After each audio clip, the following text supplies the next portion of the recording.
This roof gave me the biggest stress of my life.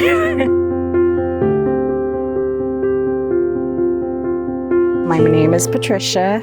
I've lived in this house for 20 years, lived in New Braunfels my whole life. I did 10 years of 911 at Comal County Sheriff's Office, did 5 years in North Carolina. I had a late baby in life. So I'm 45 now. I had her at 40. And so when I had her, I came back to New Braunfels. Mom and my sister are here, and I've been working at Resolute Health Hospital as still a dispatcher, but just security now. So less stress.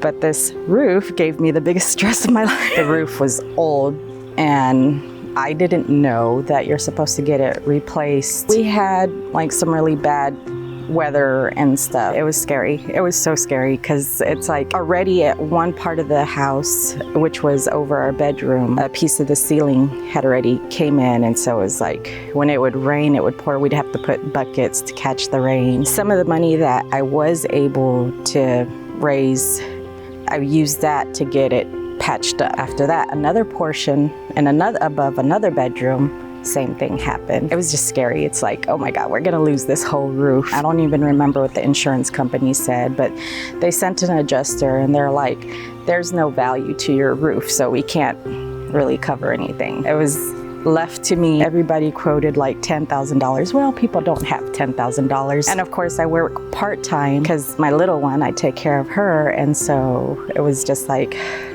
okay, well, I know how to bake cakes. So I just started, promoting more, trying to sell cakes. Thankfully, Rhonda from Moms of New Braunfels Uncensored reached out to Amy Feller with Roofer Chicks, and they blessed me with the roof. Funny thing is, after they did the roof, we had that hailstorm recently, and I woke up scared. And my husband's like, it's okay, we have a new roof. It was like waking up from a bad nightmare, because I was so used to putting an ear out to if it was gonna rain and if we had to move buckets or check the rest of the ceiling around the house. It was just like such a relief. My opinion of the Roofer Chicks is they're badass. If we could say bad words, they are badass. And it's not just the chicks, the guys too. I mean, they came in, they were just boom, boom, boom, boom, boom, boom, boom. They came in the morning and they were done by the afternoon. And it was just awesome. Just to have to deal with it in one day's time, that was, unbelievable. Amy has really been a blessing.